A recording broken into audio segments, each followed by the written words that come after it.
Just to remind you, in case you can't remember, I am Mrs. Jenni Summers, Deputy Head of English and Drama at John Hampden Grammar School. And this is my lovely colleague. And I am Mark Till, and I'm the head of English here. And we got a second series, can you believe? They gave us a second series. We got what Alan Partridge never got. We got a second series. I hope it's not a difficult second And series. I reckon new regime this time. When we get student emails in, so if you're listening to this and you're at year 7 and your form tutor's making you listen to it or something, or right through to being a sixth former, if we get an email from you to either Mrs. Summers or to me, engaging with the podcast, saying you recommend it to a friend, asking a question, recommending a topic, house points. I knew you were going to say for that. interactions with the podcast. So Fair thank enough. you for listening. Get involved. Loads of house points. I love the fact that, Mr. Till, you're already going for the Machiavellian takeover of the podcast here. Just threw that in there. No advance warning whatsoever. Just threw it in there. So thanks for that.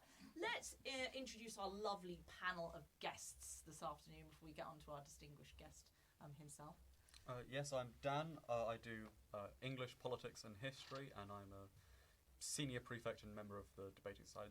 Vice president now, yes, newly. Very important fact. Hello, I'm Finn. I currently take music, English and religious philosophy. I'm also a member of the Debating Society and the SAR for the Debating Society.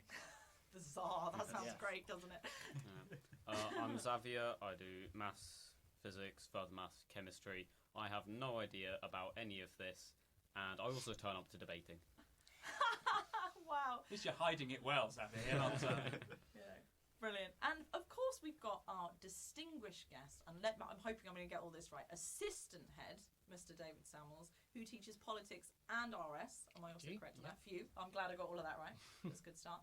And let's start with my favourite first question is, why Machiavelli, which is the chosen topic you've gone for today? Why did that at all topics stand out to you? Two reasons. I had a lovely term at university. I went to York, where in the summer term it was the only module I did. I had one period per week, so I was working very hard that summer. It was about Machiavelli, and it's always stuck in my head. But also, he's a really interesting philosopher who doesn't come up at any point in the curriculum anywhere, in any subjects I'm aware of. And I think he's somebody who's much maligned for being possibly someone he wasn't really, and that makes him really interesting because his name is a byword for scheming and slyness and being very kind of dodgy. So he's an interesting character to dive into. Mm-hmm. Oh, fascinating. And could you just give us a very brief background for those of us who have, not me, of course, I know loads and loads, but those who might not know of Machiavelli, could you give us a brief outline about him? Of course. So his full name is Niccolò Machiavelli, and he was living in Florence, which is now part of Italy, but at the time it was its own big city-state, very powerful, very wealthy city-state. Basically, it had lots of banking, more or less invented international banking, and wool. As part of his life, he got lucky in that the Medici family, who were this very wealthy family who controlled Florence at the time, they fell from power, were chased out by some of the other houses, and Florence became a republic where they chose who was going to lead it. And Machiavelli became essentially the prime minister of Florence in modern times. But it didn't last. The Medicis did what Renaissance Italians did best, which was where they schemed with various other people, including the dreaded French, who'd got themselves together into a state, and they got back into power. The Medicis were not particularly pleased by Machiavelli. They chucked him out of office after torturing him for a bit first, but they decided he wasn't that much of a threat, let him live in the countryside near Florence. And Machiavelli, a lot of time on his hands, did what a lot of people do when they're out of office. Modern politicians do this too. They start writing books and plays in his case as well. But he wrote two books that are really important for us. One is called The Prince, and this is a weird book because in many ways he wrote it to try and basically suck up to the people who were in charge of Florence. Some people think he was basically trying to get his job back. It didn't work. And he wrote another one, which is a history book, which was sponsored by the Medicis, which is all about the Romans. It's called The Discourses on Livy. And that one also talks a lot about politics. And the interesting thing about him is the two books say quite different things about lots of stuff. And the reason he's quite interesting is he is somebody who doesn't spend much time worrying about the moral nature of things. So a lot of philosophers up to this point, especially in Europe, they're all good Christians. They're all saying about what good leaders should be like, what a moral leader should be like, how Christian they're going to be. And Machiavelli doesn't have much truck with that. He likes to say, this is how you get power, this is how you use power, this is how you exercise it. And he's not above a bit of violence and scheming and getting rid of your enemies and things like that. Should we open it to the panel for first questions? Well, yes, I suppose one of the questions, so is this a sort of like first dip into the ideas of sort of pragmatic, or sort of ruthlessly pragmatic, I suppose, ruthless political sort of strategizing and that sort of thing? Is that what it's all about? I think that's a good kind of reason to pick it out. So Bertrand Russell, who's a very famous British philosopher, picked him out for particularly that reason and said he was the first person to actually just write down, well, this is what's happening.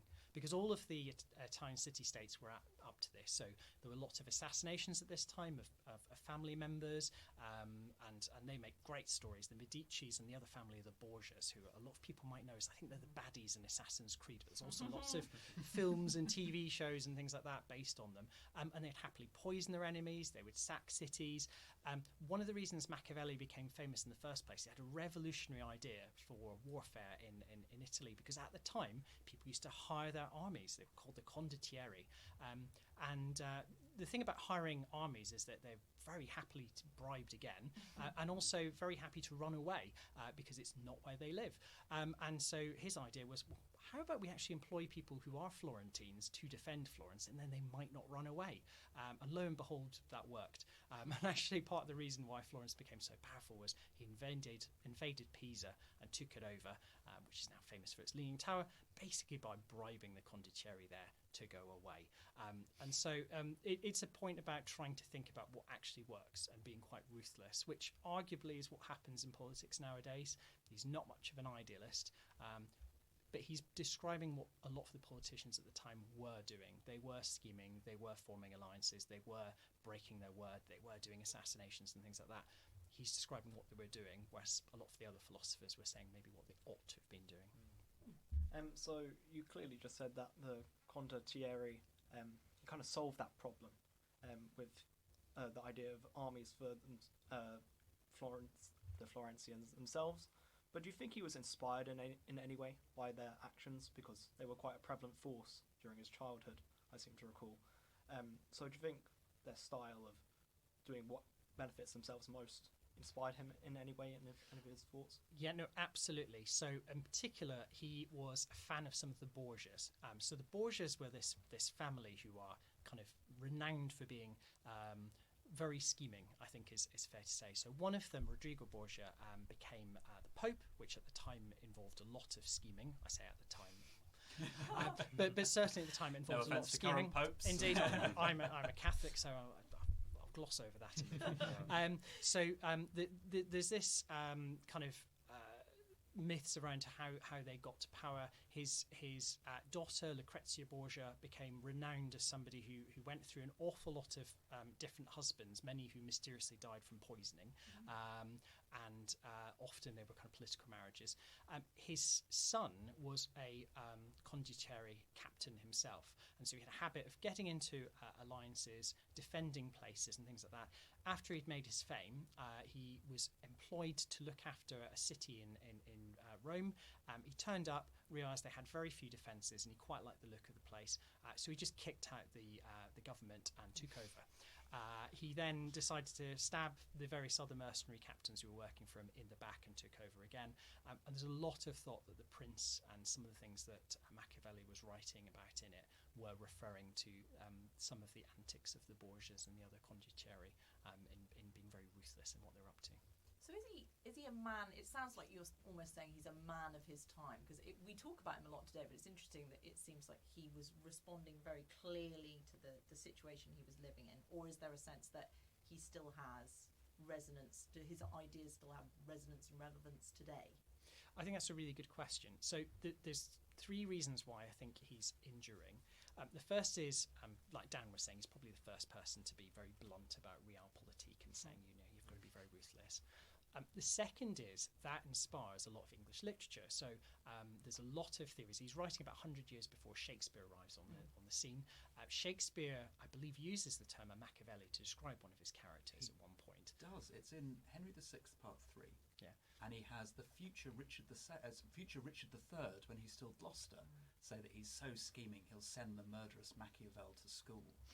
Be even more scheming than Machiavelli. Yeah, excellent. So he's already in the kind of literary canon at that point. And as with so many things with Shakespeare, that's the first recorded kind of use of it in this sense. But a lot of Shakespeare's characters are like this, you know, the Iagos and so on of the plays. And that's a literary trend we've enjoyed for a long, long time, of this kind of scheming, devious kind of character, whether it's Shakespeare or whether it's Game of Thrones or whether it's Vanity Fair and Becky Sharp and people like that. So loads of these kind of characters, really interesting. The slightly tricky thing for us is, for other people, they think that the prince is a product of its time and also a product of him trying to get his job back.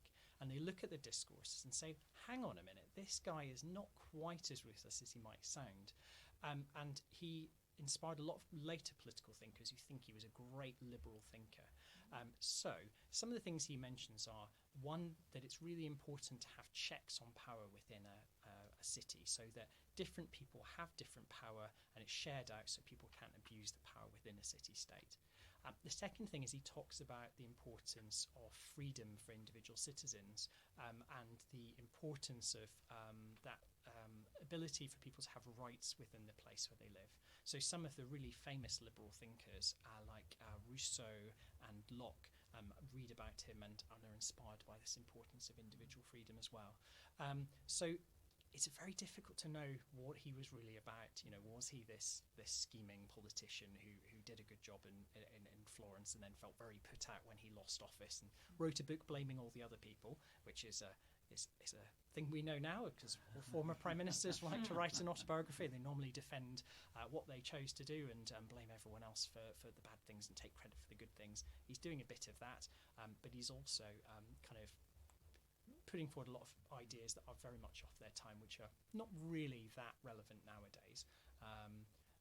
But it's an interesting one, because if you pay attention in an airport bookshop, when we're allowed to go back to airports, how often the prince appears in the W.H. Smith section, curiously under business, often. So there's some people who think this is still a useful handbook nowadays, so I'd question whether that's true. Do you think it's a contradiction, though? Surely, in order to understand why you might need certain checks on power and certain protections for individual liberty, you need to have a good sense of how those things can be abused. Maybe it was the fact that he knew about the workings of power that meant that he was able to see how people would have to stand up if they wanted their individual rights. An idealist couldn't have done that, maybe.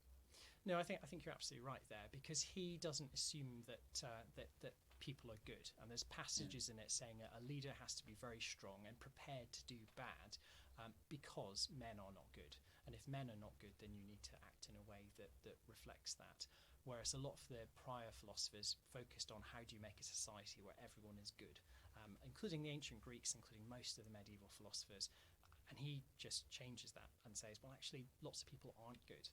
And again, that influences a lot of later kind of philosophers, both conservatives and liberals, who worry about how do you set up a society where a lot of people's instincts are not always good, to create a framework where people can live in harmony. So somebody like Thomas Hobbes, who is a later English philosopher, who kind of focuses on how do you get a system where, despite people's worst instincts in some situations, you can have a society where people are reasonably happy and there's rules and structures in place to allow people to have their freedom.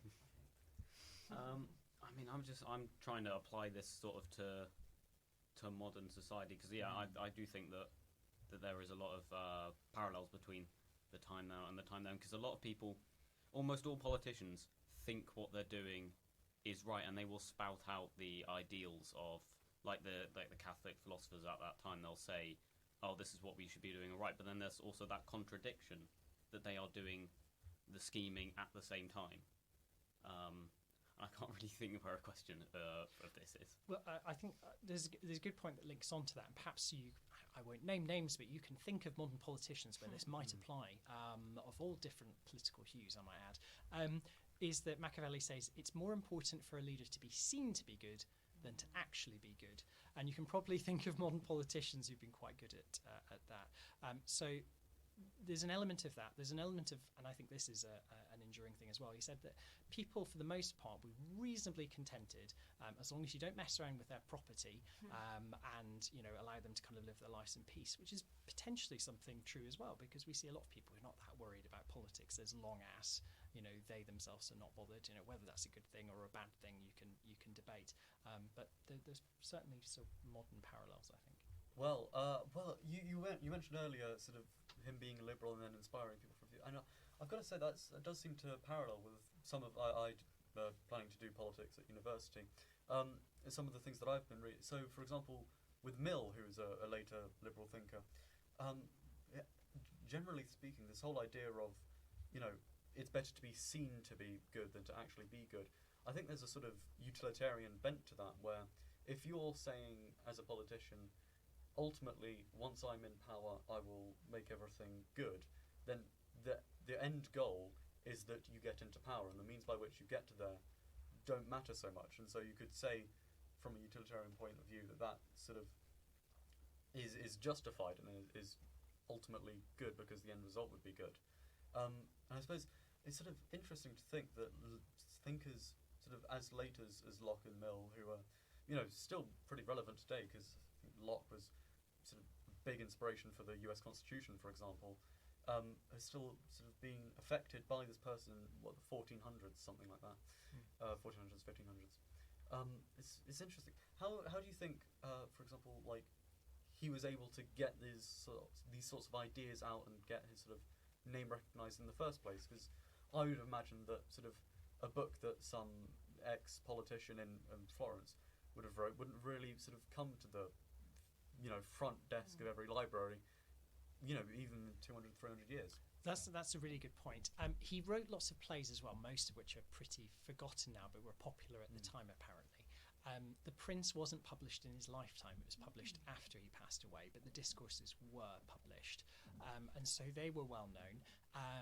There were various people who denounced it, mostly from the papal states. So at the time, the Pope was in control of quite a lot of northern Italy, but it got spread around various other places. It would have been something that a lot of people of the political classes would have got their hands on, and it gained a popularity that then stuck in the mind.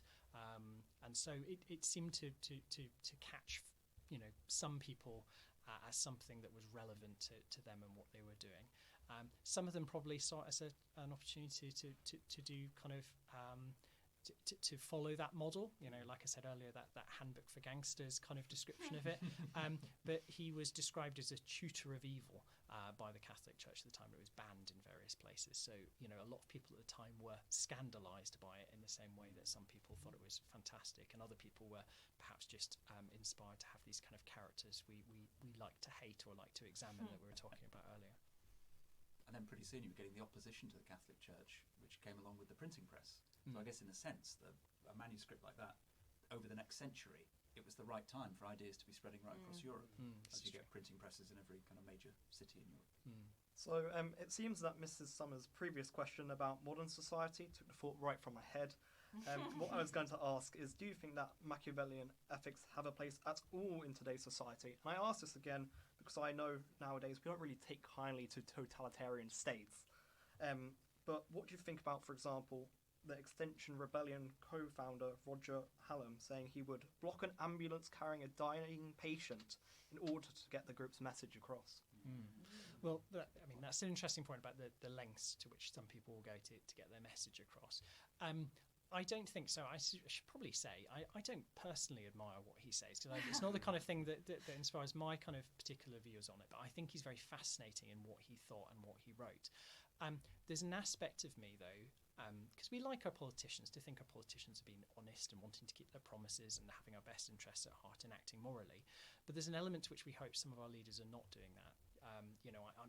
There's an element to which we like to think that, MI6 and people like that who are keeping us safe or will do that. Equally, there's a strand of thinking that, people will want a politician who is reasonably strong in as much as they want someone who's going to defend their country. It's a reason why a lot of politicians, they're kind of strongman-style politicians that are popular in parts of the world, are often popular even though they are repressing people's freedoms, which is a tricky thing. Though I don't think that kind of politics would go down very well here. The particular example you've given, personally, I have trouble kind of seeing that point of view, even if it's something you feel very strongly about, but you can see the lengths to which some people will feel they're going to do that. Though in his case, he's not really somebody in a position of power. it'd be more a parallel if someone like Boris Johnson decided to strong arm in that way. Just to go back to your point about you talking about that strongman policy, what is it that makes certain countries, certain societies slightly vulnerable to that idea of that strongman and that idea of that slightly more ruthless Machiavellian approach to gaining and keeping power? Why have we in this country, I mean, this is making us sound, I'm not saying that we're wonderful and perfect by any stretch of the means, but what is it that means that we've managed to keep a kind of thoroughly democratic approach, whereas other countries have sort of fallen prey perhaps to that slightly Florentine Machiavellian type approach to politics? Yeah, I mean that's an interesting question that you can apply to lots of different countries. So there's a handful of countries that have got a long democratic tradition, and in many cases it's because it's something that has been built up over a long period of time. There's a lot of checks and balances in power. There's lots of ways in which politicians can't do exactly what they'd like to do. That doesn't mean they don't necessarily have periods of good governance followed by bad governance and vice versa. It's just most of those safeguards make sure that the country's still standing after that happens. But that's not to say that a country can't have a traumatic period with a leader who's doing their best to ride roughshod over constitutional kind of precedents, thinking of no particular North American country in particular at the moment. A lot of the countries that have that particular kind of strongman style government at the moment, we're kind of talking about former Soviet states, and most of those former Soviet states had very short-lived democracy, if any, after the fall of the Soviet Union.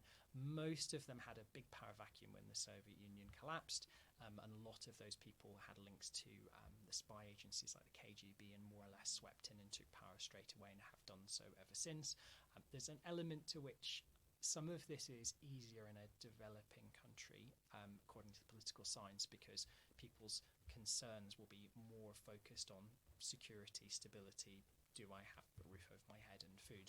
Whereas the wealthier a society is and the more prosperous society is, people tend to start to agitate more for individual freedoms and political freedoms and things like that, which is the interesting political trends in a lot of East Asian countries that now have had totalitarian states but are now having an increasingly educated, well-off population who are much more likely to start agitating for political freedoms and civil rights that go alongside most democratic liberal countries. Yeah. Mentioning no China in particular. Indeed. All right, so a fascinating look at a complex character, more complex perhaps than we would have thought when we began today. But before we move away completely, Sir is, as you know, as he hijacked this at the beginning, has got some. We're going to start with you, Sir. Mr. Tittle, I've invented something for Series 2, which is getting to know our member of staff guest each time by having a quickfire question round. So I'll do some quickfire questions, and people can jump in with their own quickfire questions of things that you would like to, in an appropriate way, I have to say, find out about Mr. Sammels. Are we ready? This has to 60 seconds. We have 60-second quick minute. Mr. Summers is going to time and can chip in with their own questions. 60 seconds to find out about Mr. Sammels. Go. Favourite James Bond? Daniel Craig. Favourite flavour of crisps? I don't really like crisps. Ooh, favourite snack? Fruit mostly. Favourite book? 1984 and QI 84. Am I saying that right? IQ 84. IQ 84. Yeah. Any superpower you could have? Perfect memory. Ooh, I want that one too. What animal would you be if you had a choice? I don't know. I'm a new parent again, so I reckon a bear because they get to hibernate for several months a year. That would be ideal. Favourite musical? Does one have to have a favourite musical, or indeed ever have to see them? That was very revealing too. Brilliant. I quite enjoyed that segment, Sir. I've got a final one. Okay. It's about history. Going over the deadline. If you could live in any historical period, which period would you live in? Edinburgh during the Scottish Enlightenment, so kind of late 1700s, early 1800s. That was good. I like the quickfire round. Maybe it'll become a regular thing. Maybe Mrs. Summers will decide that will never happen again. No, we'll see. It'll be exciting. I liked it. Are we still doing clues, Sir? I don't have one this time, so there'll be a clue next week. So you're covering that up by just coming up with a totally new segment. Yeah. Fair enough. So we're getting back to season 2. We're learning some new things. We're adding some new bits. We're trying some things out, and hopefully it'll make a pleasant learning experience in the end. So it really just remains me to do some thank yous to our fantastic guest, Mr. Sammels, today for giving us some fantastically enlightening new, some springboards for we can go and do some more reading and watching and listening and so on. And thank you to our lovely sixth formers particularly, as some of them, naming no names, I slightly bounced into this at the last minute because I was not prepared as much as I should have been. Thank you to Mr. Till, and of course, thank you to my fantastic team of technical brilliance as usual, Tom, Andrew, Barnaby, etc. So thank you in advance for your editing skills, of course. Obviously, follow us please on YouTube. It's under Jenni Summers with an I. That would be lovely. Follow us on Twitter at JHGS English. Do you have any Twitters in your? No, nothing in the land of history and RS. Well, something to consider for the future. And it really remains for me to say, hope you enjoyed. Hope to hear from you on email, as Sir said. Get involved, get some house points, and perhaps be a future panelist. Go to debating. And use the word Machiavellian in English lessons. Yes, I'm going to as an adjective. I'm officially going to make that my next word of the week. To Machiavellian. follow on from Schadenfreude, as it is at the moment. It seems to have a nice ring to it. Fantastic. Take care. I hope you've attained some secret knowledge, and we hope very much to see you